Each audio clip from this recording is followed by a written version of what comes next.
এখন আমরা সূরা ফাতিহায় পড়ি গায়রিল মাগদুবি আলাইহিম, আল্লাহ তুমি আমাদেরকে ইহুদিদের পথ থেকে বাঁচাও।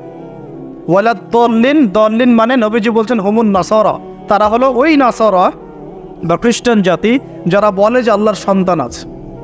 বলে না আল্লাহ পাকের সন্তান আছে? আমরা কি বলি? লাম ইয়ালিদ, তিনি কাউকে জন্ম দেননি, কারো কাছ থেকে জন্ম। কিন্তু এই যে 200-300 কোটি খ্রিস্টান বলছে যে আল্লাহর সন্তান আছে, নাউযুবিল্লাহ। এই জন্য ওরা দল্লিন, পথভ্রষ্ট। দল্লিন মানে কি?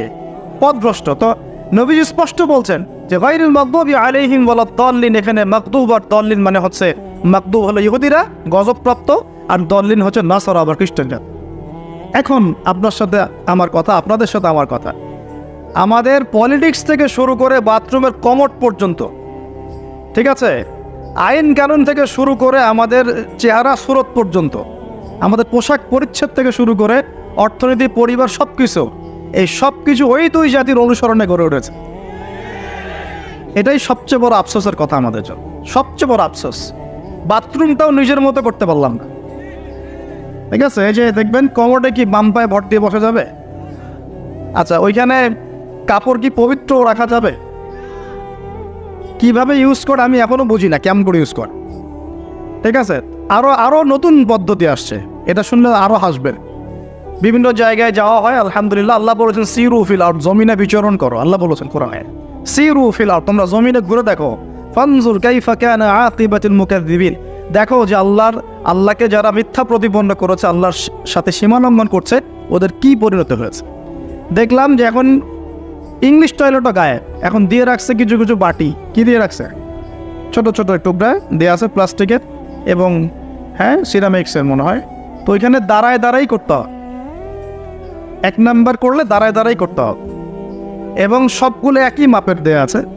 এখন যদি ব্যক্তির কারো হাইট হয় 6 ফিট, কারো 5 ফিট, কারো 4 ফিট, কারো 2 ফিট, 3 ফিট, এই পার্থক্যে কীভাবে সে মেকআপ করবে আল্লাহ ভালো জানে, এটা কেমন করে ম্যাচ করবে আল্লাহ ভালো জানে।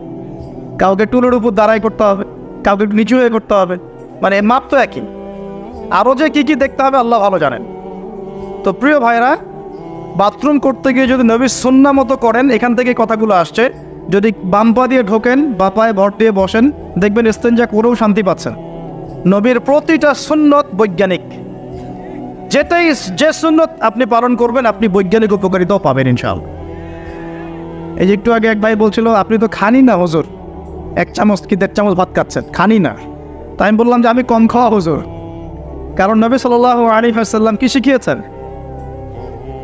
তিনি বলেছেন আমরা যা খাই না, তিনি নবী হওয়ার পরে মনে হয় সেটাও খেতে পারেন নাই, বিশ্বাস করছেন না? এরকম 3-3টা মাসের চাঁদ চলে যেত যে নবী সাল্লাল্লাহু আলাইহি ওয়াসাল্লামের বাসায় চুলাও জ্বলে নাই। আর আমাদের তো একবেলা যদি না খাই তাহলে আল্লাহর উপর কত শিকায়াত, কত অভিযোগ, তাই না ভাই? আচ্ছা, তারপরে তিনি বলছেন একজন ব্যক্তির এতটুকু খাওয়াই যথেষ্ট যে কোমর মেরুদণ্ড সোজা করতে পারে, আল্লাহর ইবাদত করতে পারে। আর যদি তোমাদের খেতেই হয় তাহলে পেটটাকে 3 ভাগ করে খাবে। কয় ভাগ? 1 ভাগ খাবার রাখবে, 1 ভাগ পানি খাবে, আর 1 ভাগ এই শ্বাস প্রশ্বাস চলাচলের জন্য ফাঁকা রাখবে। কয়জন এর উপর আমল করে দেখাতে পারে? কতজন মানুষ আছে? আর যারা একদম গোগ্রাসে খায়, এদের ব্যাপারে কোরআনে এবং হাদিসে কিন্তু মারাত্মক কথা আছে। আল্লাহর নবী সাল্লাল্লাহু আলাইহি ওয়াসাল্লাম বলেছেন যে তোমরা খুব বেশি ঢেকুর তুলো না। কি করো না? একজন সাহাবী খুব ঢেকুর উঠাচ্ছে, সাহাবী না আসলে, উনি পাশ দিয়ে যাচ্ছিলেন, খাবার দাবার খেয়ে পাশ দিয়ে যাচ্ছিলেন। তো নবীজি তার ঢেকুর তোলা দেখে বলছেন যে তোমরা বেশি ঢেকুর তুলবে না, কারণ দুনিয়াতে যে ব্যক্তি বেশি পেট পুড়ে খাবে, কাল কিয়ামতের মাঠে সে সবচেয়ে বেশি ক্ষুধার্ত থাকবে। বলেন নাউযুবিল্লাহ। খাবেন আপনি, নিজের পেটটাকে 3 ভাগ করবেন, 1 ভাগ খাবার, 1 ভাগ কে পানি, আর 1 ভাগ শ্বাস প্রশ্বাসের জন্য ফাঁকা। আর এই ব্যাপারে একটা কথা বলে দেই, শেষ জামানায় কিন্তু খাবারগুলো সব করাপ্টেড হয়ে যাবে। কি হবে? খাবার ভেজাল হবে, ভেজাল। এটার দলিল সূরা কাহাফে আছে, আমি এটা ব্যাখ্যা করবো না আজকে। সূরা কাহাফে আছে, আমি ব্যাখ্যা করবো না, শুধু ইন্ডিকেশন দিচ্ছি। 309 বছর ঘুমিয়েছিলেন আসহাবুল কাহফ। কত বছর? 309 বছর ঘুম থেকে উঠেই তারা প্রথম যে অনুভবটা করেছেন সেটা হলো তারা ক্ষুধার্ত। তারা কি? ক্ষুধার্ত। দেখেন 309 বছর পর যদি আপনি ঘুম থেকে ওঠেন, আপনার কাছে এই দুনিয়াটা আজীব মনে হবে, হবে না? কিন্তু ওনারা ক্ষুধার্ত, পকেটে কিছু মুদ্রা, খাবারটা পবিত্র খাবার, ফ্রেশ খাবার। ঘুম থেকে উঠেও ফ্রেশ খাবারের দিকে তাদের নজর কেন? আর এই সূরা আপনাকে দাজ্জালের ফিতনা থেকে বাঁচাবে কেন? আর দাজ্জালের যুগেই বা সব, দাজ্জালের শাসনের যুগে সব খাবারগুলো আস্তে আস্তে ম্যানুফ্যাকচার্ড এবং ভেজাল হচ্ছে কেন? এগুলোর মধ্যে মিল আছে না? তার মানে যত জামানা শেষের দিকে যেটা থাকবে, খাবারের ভেজাল তত বাড়তে থাকবে। এই সময় আপনাকে অবশ্যই ফ্রেশ খাবার খুঁজে খুঁজে বের করতে হবে। খাবার আগে মানুষ খেত, খাবারের মধ্যেই চিকিৎসা ছিল, তাই না? রোগের আরোগ্য ছিল। এখন সেই খাবার খেয়ে মানুষ অসুস্থ হয়ে যাচ্ছে। বুঝতে পারছেন না? খাবারের মধ্যে থাকে উপাদান, ভালো উপাদান, যে উপাদানগুলো পেটের ভিতরে গেলে, শরীরে গেলে শরীরটা সুস্থ হয়। এখন সেই খাবার খেয়েই মানুষ অসুস্থ হয়ে যাচ্ছে। এটা কোন হাদিসের সাথে মেলে জানেন? আনতালিদাল আমাতু রাব্বাতুহা, দাসী তার মনিককে জন্ম দিবে। দাসী মনিককে জন্ম দিবে মানে হচ্ছে সমাজের ন্যায় অন্যায়, হক বাতিল, সত্য মিথ্যার মানদণ্ড উল্টে যাবে। যেটা ভালো সেটা হয়ে যাচ্ছে খারাপ, খারাপটা হচ্ছে ভালো। সমাজে সত্যবাদী ব্যক্তি হয়ে যাচ্ছে মিথ্যাবাদী, মিথ্যাবাদীকে মানুষ সত্যবাদী বলা শুরু করেছে। আমানতদার ব্যক্তি হয়ে যাচ্ছে খেয়ানতকারী, খেয়ানতকার ব্যক্তিগুলো আমানতদার হয়ে যাচ্ছে। সমাজের সবচেয়ে ভালো মানুষকে মানুষ খারাপ বলছে, সবচেয়ে খারাপ মানুষকে খুব ভালো বলছে। উল্টে যাচ্ছে, খেয়াল করে দেখেন, উল্টে যাচ্ছে। বাবা এখন বাবার হাতে ছেলে মায়ের খাচ্ছে, ছেলের হাতে মা মায়ের খাচ্ছে, এরকম হচ্ছে না? যাকে একটা দায়িত্ব দিয়ে রাখবেন যে বাবা তোমার উপর আমি বিশ্বাস করলাম, দায়িত্ব দিলাম, সে আপনার বিশ্বাস ভঙ্গ করে রেখে দিচ্ছে। এই হচ্ছে না? বিশ্বাস উড়ে যাচ্ছে, প্রতারণা বাড়ছে। মানে কি? মানুষ আল্লাহ পাকের হালালগুলোকে হারাম করে নিচ্ছে, হারামগুলো হালাল করে নিচ্ছে। বুঝতে পারছেন না মনে হয়? হালালগুলোকে মানুষ আস্তে আস্তে হারাম করতেছে, হারামগুলোকে আস্তে আস্তে হালাল করতেছে। এটা হচ্ছে না? হচ্ছে। খুব খেয়াল করেন। তো এখানে খাবার খেয়ে আপনার উপকার পাওয়ার কথা, খাবার খেয়ে আপনি অসুস্থ হয়ে যাচ্ছে। উল্টা হচ্ছে, উল্টা চলতেছে দুনিয়া। দুনিয়া কি চলছে? উল্টা। ছেলে পড়ছে মেয়ের পোশাক, মেয়ে পড়ছে ছেলের পোশাক। যে আমরা যদি আমাদের জীবনের প্রতিটা কাজ দুইটা শর্ত মেনে চলি, তাহলে প্রতিটা কাজ কি হবে বলেন? ইবাদত হবে। কি হবে? ইবাদত। শর্ত নাম্বার 1, প্রত্যেকটা কাজ করতে হবে আল্লাহর সন্তুষ্টির জন্য। কার সন্তুষ্টির জন্য? আর 2 নাম্বার, প্রত্যেকটা কাজ করতে হবে একজন ব্যক্তির আদর্শে। তার নাম কি? মুহাম্মদুর রাসূলুল্লাহ সাল্লাল্লাহু আলাইহি ওয়াসাল্লাম। এখন সব কাজ বলতে কি শুধু নামাজ, রোজা, হজ জাকাত? না, জীবনের সব কাজ। এই একটা জিনিস যদি বুঝতে পারি, আমাদের আজকের ওয়াজ সফল ইনশাআল্লাহ। আমরা আমাদের জীবনের প্রতিটা কাজ আমাদের প্রিয় নবী মুহাম্মদুর রাসূলুল্লাহ সাল্লাল্লাহু আলাইহি ওয়াসাল্লামের তরিকা মতো করবো ইনশাআল্লাহ। রাজি আছেন ইনশাআল্লাহ? তাহলে এখন বলেন, 5 ওয়াক্ত নামাজ নবীর তরিকায় পড়া যাবে তো ইনশাআল্লাহ? নবীর তরিকায় নামাজ মানে ধীর স্থিরভাবে নামাজ। আমি এই তর্কে যাব না হাত বাঁধবেন কোথায়, ঠিক আছে? ওই তর্ক সবাই করে না, ওই তর্ক সবাই করে না। এই মাসআলাগুলোকে নিয়ে যারা মুফতি আছেন তারা কথা বলেন, আমি মুফতি নই। অতএব এই মাসআলাগুলোকে নিয়ে আমি আপনাদের সাথে কোনো কথা বলছি না। আমি বলছি আপনাদেরকে, নামাজ প্রতিষ্ঠা করা, কায়েম করার মানে হচ্ছে নামাজটা হতে হবে নবীর মতো খুশু খুজুতে। খুশু খুজু কি জিনিস? নামাজটা ধীর স্থিরভাবে হবে। নামাজে কি পড়ছি সেটা বোঝার চেষ্টা করতে হবে। নামাজে কি বলছি আল্লাহর সাথে সেটা বোঝার চেষ্টা করতে হবে। নামাজে রুকুর অর্থ কি, তাসবিহ কি, সেজদায় আমি কি পড়ি, 2 সেজদার মাঝখানের দোয়ার অর্থ কি, তাশাহুদ, দরুদ, দোয়া মাসুরের অর্থ কি, নামাজের সেজদায় আমি বেশি বেশি দোয়া করতে পারছি কিনা, নামাজ পড়েও আমি গোনা থেকে বেঁচে থাকতে পারছি কিনা, এই বিষয়গুলো বেশি ইম্পর্টেন্ট। আমি কি বোঝাতে পারছি?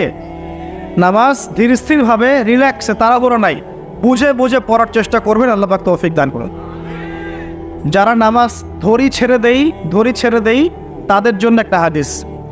নবী সাল্লাল্লাহু আলাইহি ওয়াসাল্লাম বলেছেন, মান তারাকা সালাতান মুতাআম্মিদান ফাকাদ কাফার। মনে রাখবেন, নবীজি বলেছেন, কেউ যদি তার উপরে অর্পিত ফরজ নামাজ ছেড়ে দেয়, নামাজ পড়াকে জরুরি মনে করে না, ফাকাদ কাফারা, সে ব্যক্তি কুফরি করলো। বলে নাউজুবিল্লাহ। নামাজ কি ছাড়বো ভাই ইনশাআল্লাহ? আল্লাহ পাক আমাদের সবাইকে 5 ওয়াক্ত নামাজি বানিয়ে দেন, বলি আমিন। এবং রমজান মাস আসার আগেই নামাজের স্পিড আবার ধরতে হবে, পারবো তো ইনশাআল্লাহ? আল্লাহ আমাদের সবাইকে কবুল করুন, বলি আমিন। এবং রমজান মাসে সুস্থতার সাথে রোজা রাখার তৌফিক দান করুন। রমজান শব্দটা যখন এসেই গেল, তো আর দুটা কথা বলি। রমজান মাসের সবচেয়ে বড় বৈশিষ্ট্য হচ্ছে এই মাসে আল্লাহ পাক কোরআন নাজিল করেছেন। কি করেছেন? এখন সারা বিশ্ব জুড়ে একটা ইস্যু চলছে না, কোরআন ইস্যু, কোরআন পুড়িয়ে দেয় ইস্যু, মনে আছে? যে কোরআন পুড়িয়ে দিয়েছে, আমার দৃষ্টিতে তার চেয়ে বড় অধম সেই ব্যক্তি যে মুসলিম পরিবারে জন্মগ্রহণ করেও কোরআন তেলাওয়াত করা শেখে নাই। হয়তো আমার কথা বুঝতে পারছেন। কোরআন একজন পুড়িয়ে দিয়েছে, যদি আমার ক্ষমতা থাকতো ওর গর্দান নামাই দিতাম, কিন্তু তার চেয়েও বড় অপরাধী আমার কাছে আছে, আমাদের চোখে আছে। কে? যে মুসলিম পরিবারে 20-30-40 বছর থেকে আছে, মুসলিম সমাজে, মুসলিম পরিবারে নামাজে যায়, ইমামদেরকে চেনে, আলেমদের সাথে সম্পর্ক আছে, এরপরেও সে কোরআন তেলাওয়াত করতে পারে না। এ বড় অপরাধী আমার কাছে। কে বড় অপরাধী? এটা লজ্জার না? একটা মুসলিম পরিবারের থেকে আমি কোরআন তেলাওয়াত করতে জানবো না, লজ্জার না? নাকি আপনারা সেই সব শায়েখ হতে যাচ্ছেন যে কোরআন তেলাওয়াতও করতে জানে না, বাহাসের জন্য ডাকে মানুষকে? দেখেন নাই এরকম আছে না? মনে হয় যেভাবে ইসলাম পালন করা যাবে। ইসলামের জ্ঞান অর্জনের প্রথম ধাপটাই হচ্ছে বিশুদ্ধ করে কোরআন তেলাওয়াত করা শিখ। প্রথম ধাপ কি? আগে বিশুদ্ধ করে কোরআন তেলাওয়াত করা শিখতে হবে, এরপরে আসবে কোরআন হিফসের ব্যাপার, আরবি ব্যাকরণ শেখার ব্যাপার, কোরআনের তাফসীর করার ব্যাপার, হাদিসের ইবারত পড়ার যোগ্যতা অর্জন করা, আস্তে আস্তে আকীদা পড়বে, উসুলের বই পড়বে, ফিকহের বই পড়বে, তারপর এই যে আপনার কুতুবে সিত্তা পড়ে শেষ করবে, তারপরে গিয়ে সে মাশাআল্লাহ একজন দাঈ, আলেম, মুফতি এগুলো হচ্ছে আলহামদুলিল্লাহ। তো শুরুটা কোত্থেকে হচ্ছে? শুরুটা কোত্থেকে? কোরআন বিশুদ্ধ করে তেলাওয়াত করা। তো এই শুরুটাই যদি আমাদের ঠিক না হয়, তাহলে কি কোরআন ঘরে রেখে খালি চুমু খেলে হবে? কোরআনকে খালি চুমু খাওয়ার জন্যে? কোরআন থেকে তাবিজ লিখার জন্যে? কোরআন বাবা মারা গেলে কোরআন তেলাওয়াত করবো এই জন্যে? 40 দিন কোরআন তেলাওয়াত করবো এই জন্যে? কেউ মারা গেল, ব্যাস আমরা কোরআন দিয়ে একটা মাহফিল করে দিলাম, ব্যাস সব হয়ে গেল? আস্তাগফিরুল্লাহ। আল্লাহ পাক আমাদের সবাইকে যেন কোরআন তেলাওয়াত শেখার তৌফিক দান করেন। একটা চ্যালেঞ্জ গ্রহণ করেন যে আমি নিজে কোরআন তেলাওয়াত করা শিখবো, আরও 10 জনকে শিখাবো ইনশাআল্লাহ। পারা যাবে না? যদি এই একজন প্রত্যেকে যদি নিজে শিখি, আর প্রত্যেকে যদি 10 জন করে শেখাতে পারি, শোনেন, প্রত্যেকে যদি নিজে শিখি এবং নিজ নিজ পরিবার বা নিজের আমার আন্ডারে যারা আছে, মনে করেন আপনি একজন একটা গার্মেন্টসের মালিক, আপনার আন্ডারে অনেক মানুষ চাকরি করে না, নিজে নামাজ পড়লেন, নিজে কোরআন তেলাওয়াত করা শিখলেন, আপনি যদি তাদেরকে নৈশকালীন কোরআন শেখান, সবার নেকি আপনি পাচ্ছেন না? আপনার পরিবার আছে, পরিবারে আপনি নামাজ পড়েন, এখন আপনি কোরআন তেলাওয়াত করতে জানেন, এখন আপনার মা, বোন, স্ত্রী, সন্তানদেরকে আপনি শেখালেন, এই পুরো পরিবারটা কোরআনওয়ালা হলো না? একটা সমাজের দায়িত্বশীল আমি। হ্যাঁ, চেয়ারম্যান সাহেব মনে করেন বললেন যে আমি নামাজ পড়ি, আমি কোরআন তেলাওয়াত করতে জানি, আমি এলাকার সব মানুষকে কোরআন তেলাওয়াত করা শেখাবো ইনশাআল্লাহ। পারা যাবে না? এভাবে যদি সবাই দায়িত্ব নেই, আমার বিশ্বাস 10 বছরের মধ্যে বাংলাদেশের 16 কোটি মানুষের কোরআন শেখানো যাবে ইনশাআল্লাহ। ওই দিন আর স্লোগান তুলতে হবে না, জাল কোরআনের আলো ঘরে ঘরে চালো, অটোমেটিকলি সবার ঘরে কোরআন জেনে যাবে, জানবে না? এই কাজটা না করে খালি স্লোগান দিলে কাজ হবে? বলেন তো কাজ হবে? এই যে একটা আয়াতই বললাম, গায়রুল মাগদুবি আলাইহিম ওয়ালাদ-দাল্লিন, এখন তো বুঝলেন আয়াতের অর্থ কি? আল্লাহর রাসূল আমাদেরকে বলছেন তোমরা ইহুদিদের পথ অনুসরণ করো না, তোমরা নাসারাদের পথ অনুসরণ করো না, কিন্তু বাস্তবতা হচ্ছে আমার সব ক্ষেত্রেই ওদের আদর্শেই চলছে না? আপনার বিয়ে শাদী, বিয়ের আগের অনুষ্ঠান, গায়ে হলুদ, আপনার পরিবার, আপনি যে মিডিয়াগুলো দেখছেন সেই মিডিয়াগুলা, হ্যাঁ, আপনার পলিটিক্যাল সিস্টেম, সুদভিত্তিক অর্থনৈতিক সিস্টেম, তারপরে আপনার কি বলবো, দেহের পোশাক পরিচ্ছদ, লেবাস, পোশাক, চেহারা, সুরত, সব কিছু ওদের মতো না? আমি তো দেখালাম, এমনকি বাথরুমের কমোড পর্যন্ত ওদের মতোই, তাই না? তো এখন এই একটা আয়াত বুঝলেই আপনি বুঝতে পারছেন যে আসলে সব তো উল্টা চলছে। এখন যদি পুরো কোরআনটা বুঝতে পারি, পুরো কোরআনের 6236টা আয়াতই বুঝতে পারি, তাহলে এই সমাজটা পরিবর্তন হতে সময় লাগবে। এই কারণেই তো কোরআন থেকে দূরে সরানোর জন্য এত পায়তারা চলছে। মানুষ চাচ্ছে, এক শ্রেণীর মানুষ চাচ্ছে বিশ্বের যে মুসলিমরা যেন কোরআন থেকে দূরে সরে যায়, কারণ তারা জানে যদি আমরা কোরআন থেকে দূরে সরে যাই আমাদেরকে শাসন করা সহজ হবে। ওই পশ্চিমারা আমাদেরকে শাসন সহজেই করতে পারবে, আর আমরা যদি কোরআনকে আঁকড়ে ধরি ওদের বাপেরও ক্ষমতা নেই আমাদেরকে শাসন করে ইনশাআল্লাহ, বরং আমরা ওদেরকে শাসন করবো ইনশাআল্লাহ। আমরা করি না, এই মনে করছে 12 কত বছর 1200 বছর পড়েছি। কত বছর? বিশ্বাস করছেন না? ইতিহাস পড়েন, নবী সাল্লাল্লাহু আলাইহি ওয়াসাল্লামের যুগ থেকে শুরু করে এই তো 1914 সাল পর্যন্ত আমরা সারা বিশ্ব শাসন করেছিলাম। মনে হচ্ছে গাল গল্প। এখন বিগত 70, 80, 100 বছরে আপনার কাছে মনে হচ্ছে যে শক্তি তো সব ওদের হাতে চলে গেছে, আমাদের হাতে নাই। ইনশাআল্লাহ তাআলা আবার ফিরে আসবে ইচ্ছা। তবে ওই যে বললাম এমনি এমনি আসবে মান্না সালোয়ার মতো, নাকি আমাদের কিছু দায়িত্ব আছে ভাই? এই যে প্রথম এক ভাই বলেছিল না কি করতে হবে, এখন শোনেন কি করতে হবে। 1 নাম্বার, আমাদের সবাইকে তওবা করে ফিরে আসতে হবে। কি করতে হবে? সূরা নূর পড়ছিলাম আসার সময়, আল্লাহ পাক বলেছেন তুবু ইলাল্লাহি জামিআন আইয়ুহাল মুমিনুন লাআল্লাকুম তুফলিহুন। তোমরা সবাই একসাথে, হে মুমিনগণ তোমরা সবাই একসাথে আল্লাহর কাছে তওবা করো যাতে তোমরা সফল হতে পারো। আগে কি করতে হবে? আল্লাহকে বলতে হবে আল্লাহ আমরা ব্যক্তিগতভাবে, পারিবারিকভাবে, সামাজিকভাবে, রাষ্ট্রীয়ভাবে যত পাপ করেছি আল্লাহ সব মাফ করে দাও। আল্লাহ আমরা তোমাকে ভালোবাসি, তোমার নবীকে ভালোবাসি, তোমার কালামকে ভালোবাসি, আমরা জান্নাতে যেতে চাই, দুনিয়াতেও সফল হতে চাই। আল্লাহ তুমি আমাদেরকে মাফ করে দাও এবং আগামী পুরো জিন্দেগি আল্লাহ তুমি আমাদেরকে 5 ওয়াক্ত নামাজি বানায় দাও, কোরআনওয়ালা বানায় দাও, সুন্নতওয়ালা বানায় দাও, আপসে মিল মহব্বত বানায় দাও, আমাদেরকে তোমার পক্ষ থেকে বেহিসাব রিজিক দান করো এবং এমনভাবে চলার তৌফিক দাও যাতে আমরা আবার বিশ্বের সেই শাসন ফিরে পাই। ইনশাআল্লাহ দোয়া করা যাবে না? 1 নাম্বার কাজ তওবা করে ফিরে আসা। 2 নাম্বার হচ্ছে বেশি বেশি জ্ঞান অর্জন করা। কি করা? জ্ঞান অর্জন ছাড়া কোনো লাভ নাই। একদিন মাহফিল শুনতে আসছেন, যদি মনে করেন যে বাস কাজ হয়ে গেছে, আসলে কিছুই হয়নি, মন খারাপ করেন, আসলে কিছু হয়নি। এখন এখান থেকে আপনাকে ইন্সপিরেশন নিয়ে আগামী দিনে চলতে হবে। জ্ঞান অর্জন করতে হলে কি করবেন? খালি একটা ভিডিও দেখবেন, একটা খালি বিচ্ছিন্ন বই পড়বেন। এখনকার যুব সমাজের অন্যতম প্রবলেম হচ্ছে, যারা প্র্যাকটিসিং মুসলিম তাদের কথা বলছি, যে এদের পড়াশোনার কোনো কনস্ট্রাকটিভ সিলেবাস নাই, এরা বিক্ষিপ্তভাবে জ্ঞান অর্জন করে। এই আদনান ভাইয়ের লেকচার শুনলাম, এই অমুক শায়েখের একটা লেকচার শুনলাম, অমুক দায়ের একটা লেকচার শুনলাম, হ্যাঁ অমুকের একটা বই পড়লাম, তমুকের একটা বই পড়লাম, বিক্ষিপ্ত জ্ঞান। এই বিক্ষিপ্ত জ্ঞান আপনার মাথাটাকে এলোমেলো করে দিবে। আর অনলাইনে ঢুকলে দেখবেন এ ওর বিরুদ্ধে কথা বলছে, এ ওর বিরুদ্ধে, এ ওর পিছনে লেগে আছে, এর পিছনে লেগে আছে। এখানে ভালো যতটুকু পাবেন খারাপের চেয়ে বেশি পাবেন। এখানে এভাবে জ্ঞান অর্জন করা যাবেন। কিভাবে? যেভাবে আমরা চেষ্টা করছি। হয়তো ওয়াজ মাহফিলে এসে আমরা যতটুকু জানি এর 30, 40, 50% কথাও কিন্তু বলতে পারি না। যা জানি তার হয়তো 30, 40% আমরা বলতে পারি না বিভিন্ন কারণে। কিন্তু জ্ঞান অর্জনের পথটা কি হবে? এখানে মাদ্রাসা আছে, মসজিদ, মাদ্রাসা, কওমি ওলামায়ে কেরাম আছেন না? ওলামায়ে কেরামের পাগড়ি ধরে বসে থাকবেন। কি করবেন? ওলামায়ে কেরামের পাগড়ি ধরে বসে থাকবেন। শুরু করাবে তারা, দেখবেন আপনি যান, আপনাকে শুরু করাবে কোরআন তেলাওয়াত থেকে। আগে কোরআন তেলাওয়াত করা শিখবেন।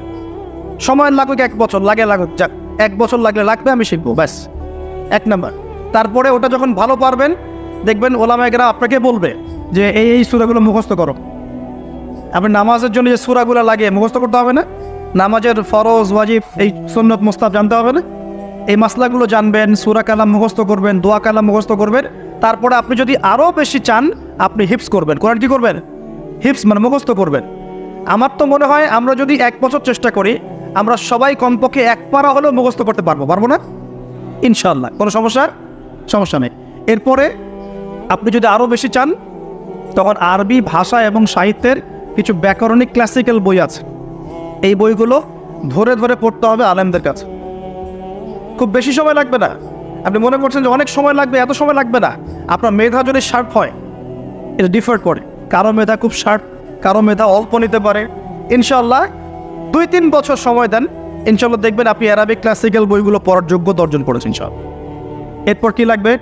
এরপর আসবেন আপনি হাদিসের বইগুলো পড়বেন, আস্তে আস্তে আপনি তাফসির অনুবাদগুলো কিনবেন। এখন তো হাদিসের বইগুলো বাংলায় অনুবাদ হয়ে গেছে, অনেক তাফসির বাজারে চলে আসছে। এই তাফসির পড়লে আপনি মুফাসসির হয়ে যাবেন, মুহাদ্দিস হয়ে যাবেন, এটা বলছি না, কিন্তু অ্যাটলিস্ট আপনি কোরআন তো জানতে পারবেন। এর মধ্যে যেগুলো বুঝবেন না, আবার আলেমের কাছে যাবেন, ওস্তাদ এটা বুঝতে পারলাম না। আমরা তো প্রতিদিন এই কথা বলি যে উস্তাদ এটা বুঝতে পারলাম না, হুজুর এটা বুঝতে পারলাম না, প্রত্যেক দিনই বলে। বুঝবো কতটুকু? এই জ্ঞান কত গভীর, এই গভীর সমুদ্রের সব জ্ঞানকে অর্জন করা আমার পক্ষে সম্ভব? আমরা তো মনে করি 10%, 5% জ্ঞান আমরা অর্জন করতে পারি না এখন। কিন্তু কন্টিনিউয়াসলি চেষ্টা থাকলে আল্লাহর পক্ষ থেকে জ্ঞান আসবে ইনশাআল্লাহ। জ্ঞান কার পক্ষ থেকে আসে? এই ডিগ্রি সার্টিফিকেট মানেই জ্ঞান নয়। ডিগ্রি সার্টিফিকেট অর্জন করেছি মানেই যে বড় একজন মানে ইসলাম বেত্তা হয়ে গেছি, এমন নয় বিষয়টা। জ্ঞান কার পক্ষ থেকে আসে? আর অনেক বড় বড় ডিগ্রি অর্জন করেও যদি মনের মধ্যে রিয়া, অহংকার এগুলো থাকে, তাহলে ওই জ্ঞানেও কোনো লাভ নাই। লাভ আছে? ইবলিসের কি জ্ঞানের কোনো লাভ আছে? ও কিন্তু বড় আবেদ ছিল, অহংকারের কারণে পথভ্রষ্ট হয়ে গেছে, আল্লাহ মাফ করুন। তো এভাবে প্রচেষ্টা চালান, আল্লাহর কাছে বেশি বেশি দোয়া করেন। প্রত্যেক দিন বলবেন রব্বি জিদনি ইলমা। কি বলবেন? রব্বি জিদনি ইলমা। বলবেন রব্বি ইশরাহ লি সাদরি ওয়া ইয়াসসির লি আমরি ওয়াহলুল উকদাতাম মিন লিসানি ইয়াফকাহু কওলি আল্লাহুম্মা ফাক্কিহনি ফিদ-দ্বীন ওয়া আল্লিমনি আত-তা'ওয়িল। এগুলো দোয়া করবেন।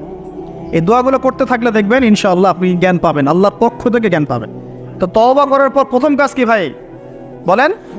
জ্ঞান অর্জন করা। ইকরা বিসমি রাব্বিকাল্লাযী খালাক। আর এই জ্ঞান নিয়ে তো অনেক কথা হচ্ছে না? এখন এই জ্ঞান অর্জন করবেন কোন জ্ঞান? যে জ্ঞান আপনাকে আল্লাহ এবং তার রাসূলের দিকে নিয়ে যাবে, সেই জ্ঞান অর্জন করবেন। যে জ্ঞান আপনাকে আল্লাহ এবং তার রাসূল থেকে দূরে সরাই দিবে, সেই জ্ঞান অর্জন করতে যাবেন। ব্যাস, কথা শেষ। এখন আপনি নিজেই বুঝতে পারবেন কোন জ্ঞান আপনাকে আল্লাহর দিকে নিচ্ছে আর কোন জ্ঞান আপনাকে আল্লাহ থেকে দূরে সরাচ্ছে। শুধুমাত্র ইসলামিক জ্ঞানই কি অর্জন করব, না বৈষয়িক জ্ঞানও দরকার আছে? উত্তর অবশ্যই বৈষয়িক জ্ঞানও দরকার আছে, এটাই উত্তর। এই বৈষয়িক জেনারেল জ্ঞানগুলো অর্জন না করলে কোরআন সুন্নাহকে হাতে নিয়ে বিশ্বকে চ্যালেঞ্জ করা যাবে। বুঝতে পারছেন না কথা? কোরআন সুন্নাহর জ্ঞান থাকবে ভিতরে, আবার আপনার মধ্যে সমকালীন জ্ঞানগুলো থাকতে হবে। এরপরে দেখবেন ইনশাআল্লাহ আপনি ডিনামাইট। ইনশাআল্লাহ আপনি পলিটিক্স বুঝবেন, আপনি সোশ্যাল অ্যাফেয়ার্স বুঝবেন, আপনি পলিটিক্যাল অ্যাফেয়ার্স বুঝবেন, ওয়ার্ল্ড অ্যাফেয়ার্স বুঝবেন, ইকোনমিক সেকশন বুঝবেন, সবই বুঝবেন ইনশাআল্লাহ। তাহলে আপনি তখন জনশক্তি হবেন। কি হবেন? জনশক্তি। এর সাথে দরকার কারিগরি শিক্ষা। কি শিক্ষা?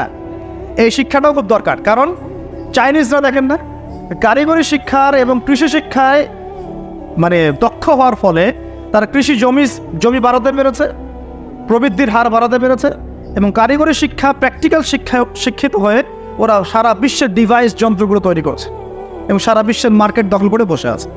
আপনার হাতে যে ফোনটা, ওটাও দেখবেন তারই তৈরি করা।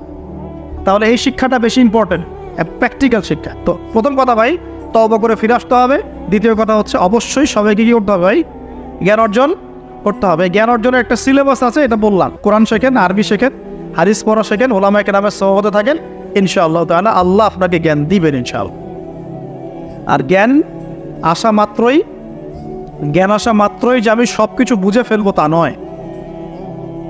জ্ঞান অর্জন একটা ক্রমবর্ধমান সিলসিলা, দোলনা থেকে কবর পর্যন্ত শেখার কোনো শেষ আছে?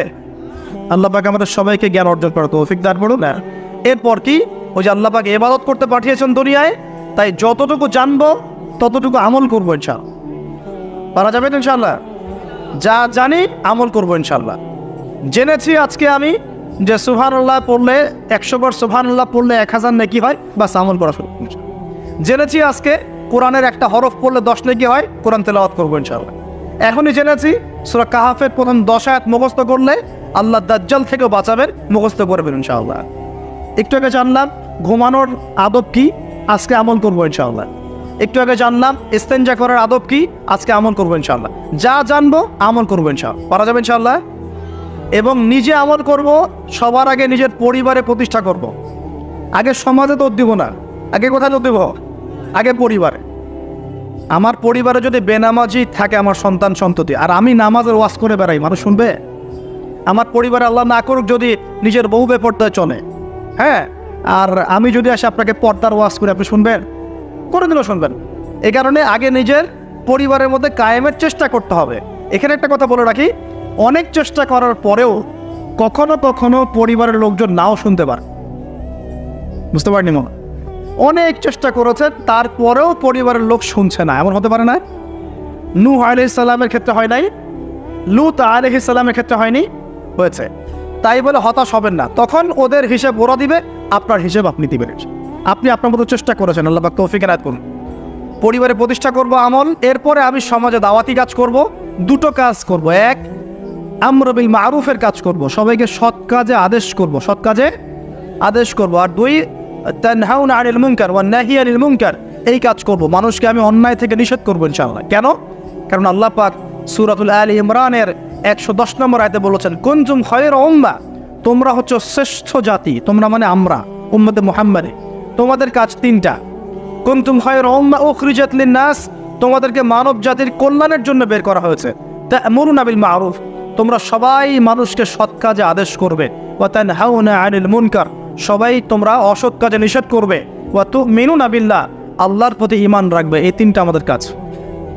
আল্লাহ পাক আমাদের সবাইকে এই আমর বিল মা'রুফ নাহি আনিল মুনকার এই আমল করার তৌফিক দান করুন। এগুলো শেখার জন্য তাবলীগ জামাত একটা ভালো প্ল্যাটফর্ম। ওখানে যাবেন, সময় লাগাবেন, আপনাকে সুন্নত শেখাবে, নামাজের ট্রেনিং দেওয়া হবে, নামাজ পড়া শেখাবে, আপনাকে দাওয়াত দেওয়া শেখাবে। সীমাবদ্ধতা সবার মধ্যেই আছে, তারপরেও আমাদেরকে এই ধাপগুলো অতিক্রম করেই সামনের দিকে যেতে হবে। আল্লাহ পাক তৌফিক দান করুন। আর এটা খুবই দুঃখজনক যে এখন আমাদের এই ভাইদের মধ্যেও অনেক সময় কিছু ফিকশন দেখা যাচ্ছে না? আমরা দোয়া করে আল্লাহ পাক তাদের মধ্যে এই যে বিভক্তি, আল্লাহ পাক এই বিভক্তিটাকে দূর করে দিন, আমিন। ঐক্যবদ্ধ আর তৌফিক দান করুন বলি আমিন। খুবই আফসোসের বিষয় এগুলো। আল্লাহ পাক আমাদেরকে হেফাজত করুন, বোঝার তৌফিক দান করুন। ওয়া'তাসিমু বিহাবলিল্লাহি জামিআন ওয়া লা তাফাররাকু, আল্লাহ বলছেন তোমরা সবাই আল্লাহর রজ্জু একসাথে ধরো, ঐক্যবদ্ধভাবে, দলে দলে বিভক্ত হয়েও না। এই ছোটোখাটো বিষয়গুলোকে নিয়ে আমরা আস্তে আস্তে 73 দল তো কত আগেই হয়ে গেছে, এখন 73,000 দল হয়ে গেছে, আল্লাহ মাফ করুন। কিন্তু এটা আমাদের জন্য ক্ষতির কারণ। এগুলোকে আর উস্কে দিবেন না, বরং তাদের মধ্যে মিউচুয়াল করার চেষ্টা করতে হবে। আল্লাহ পাক তৌফিক এনায়েত করুন। তো প্রিয় ভাইয়েরা, আমরা আমর বিল মা'রুফ নাহি আনিল মুনকারের কাজ করব এবং পাশাপাশি পারিবারিক আদর্শ ঠিক করব, আর অবশ্যই হালাল খাওয়ার চেষ্টা করব ইনশাআল্লাহ। নিজেদের যে প্রতিভা আল্লাহ পাক দিয়েছেন, কাউকে ক্ষমতা দিয়েছেন, কাউকে অর্থ দিয়েছেন, কাউকে বলার যোগ্যতা দিয়েছেন, কাউকে লেখার যোগ্যতা দিয়েছেন, ঠিক আছে? যাকে আল্লাহ পাক যা দিয়েছেন আল্লাহর পক্ষ থেকে, এটাকে দিনের কল্যাণে কাজে লাগানোর চেষ্টা করবো ইনশাআল্লাহ তাআলা। দেখবেন ইনশাআল্লাহ আবার সেই সোনালী দিন ফিরে আসবে ইনশাআল্লাহ, যেদিন আমরা নিজেরাও আমল করব, পরিবারও সুন্দর হবে, সমাজও সুন্দর হবে, ইসলাম এই জমিনেও বিজয়ী হবে ইনশাআল্লাহ, আর আখিরাতে তো জান্নাতে যাবো ইনশাআল্লাহ তাআলা। আল্লাহ পাক আমাদের সবাইকে এই দুনিয়াতে আসার উদ্দেশ্যটা মনে রাখার তৌফিক দান করুন। আল্লাহ বলেছেন দুনিয়ায় পাঠিয়েছি আল্লাহর ইবাদত করার জন্য, অন্য কোনো কারণে নয়। দুইটা কাজ করলে ইবাদত হবে। এক, প্রতিটা কাজ আল্লাহ সন্তুষ্টির জন্য করব। দুই, নবীর সুন্নাহ মতো করব। এর ফলে কি হবে? এর ফলে আমরা সেই গন্তব্য অর্জন করব যেটা সূরা আলে ইমরানের 185 নম্বর আয়াতে বলা আছে। কত নম্বর আয়াত? 185। এটাই শেষ আয়াত। আল্লাহ রাব্বুল আলামিন বলছেন কুল্লু নাফসিন যায়িকাতুল মাউত। এই কারাগারের দুনিয়ার জীবন সংক্ষিপ্ত, এখানে সমস্ত সত্তা মৃত্যুর স্বাদ গ্রহণ করবে, ঠিক আছে? এবং কিয়ামতের মাঠে তোমাদের সবাইকে যার যার প্রতিদান দেওয়া হবে। এবার তোমাদের গন্তব্য শোনো। ফামান যুহজিহা আনিন নার, ওই দিন যাকে জাহান্নামের আগুন থেকে বাঁচানো হবে, ওয়া উদখিলাল জান্নাহ, এবং জান্নাতে ঢুকিয়ে দেওয়া হবে, ফাকাদ ফাজ, ওই ব্যক্তি হচ্ছে সফল। This is the real definition of success. কথা বুঝতে চেষ্টা করেন। এটা হচ্ছে the real and final destination and definition of success. এটা হচ্ছে সাফল্যের সবচেয়ে সেরা এবং কি বলবো, চূড়ান্ত সাফল্যের সংজ্ঞা। এটা হলো সবচেয়ে সেরা এবং চূড়ান্ত সাফল্যের সংজ্ঞা। দুনিয়ার সাফল্যের সংজ্ঞা ঠিক না। এই বাড়ি গাড়ি, টাকা কড়ি, স্ট্যাটাস, ক্ষমতা, এগুলো সাফল্যের সংজ্ঞা আমরা বানিয়েছি। এগুলো সাফল্যের চূড়ান্ত সংজ্ঞা নয়। চূড়ান্ত সংজ্ঞা এই আয়াতে আছে, ফামান যুহজিহা আনিন নার, যাকে জাহান্নামের আগুন থেকে বাঁচিয়ে দেওয়া হবে, ওয়া উদখিলাল জান্নাহ, যাকে জান্নাতে ঢুকিয়ে দেওয়া হবে, ফাকাদ ফাজ, এই সফল হলো মান। কদ আফলাহাল মুমিনুন, এই যে মুমিনরা সফল হলো। কথা বুঝতে পারছেন? অতএব সাফল্যের সংজ্ঞা আমাদেরকে শেখানো হয়, এর চূড়ান্ত সংজ্ঞা নয়। ওইটাই সাফল্যের চূড়ান্ত সংজ্ঞা। পৃথিবীতে আমার অনেক ক্ষমতা আছে, জান্নাত না লাভ করতে পারলে কোনো লাভ নাই। দুনিয়াতে আমি অনেক বড় আলখাল্লা পরে আলেম টাইটেল নিয়ে বসে আছি, জান্নাতে ঢুকতে না পারলে আমি সফল না। দুনিয়াতে আমাকে মানুষ অনেক বড় কিছু বলছেন, এই যে মুফাসসিরে কোরআন, হাবি জাবি ইত্যাদি ইত্যাদি, এগুলোর সাথে আমার কোনো সম্পর্ক নাই। আমরা তালেবে ইলম, জ্ঞানের ছাত্র, জান্নাতে ঢুকতে না পারি এগুলো কিছুই না আমার জন্য। দুনিয়াতে আপনাকে অনেক বড় অর্থনীতিবিদ বলা হচ্ছে, বুদ্ধিজীবী, বিশাল কিছু, আপনি একদম ক্ষমতাধর, বিশ্ব নেতা। জান্নাতে ঢুকতে না পারলে আপনি ব্যর্থ। জান্নাতে ঢুকতে না পারলে আপনি খবর আছে। এই পুলসিরাত পার না হতে পারলেই সমস্যা আছে, শেষ, সব শেষ। ফেরাউনের কথা মনে করেন, কত বড় প্রতাপশালী, এক হুকুমে সারা বিশ্ব জয় করে ফেলায়, শেষ। ও যাইতে পারবে না জান্নাতেও, শেষ। আর এখানে একজন ভ্যান চালক বেচারা 5 ওয়াক্ত নামাজ পড়ে, রমজান মাসে রোজা রাখে, সাধ্যমতো দান সৎকা করে, হালাল খায়, মরে গেলে যদি জান্নাতে চলে যায় ও সফল ইনশাআল্লাহ। একজন মুদির দোকানদার, কৃষক, আমাদের এই মিসকিন ভাই, গরিব মানুষ, কৃষি কাজ করে খায়, ব্যবসা করে খায়, ঠিক আছে, মানুষ ভালো মন্দ মনে করে না, মানুষ মনে করে সমাজের কোনো স্ট্যাটাস নাই, দাম নাই, ওর কথা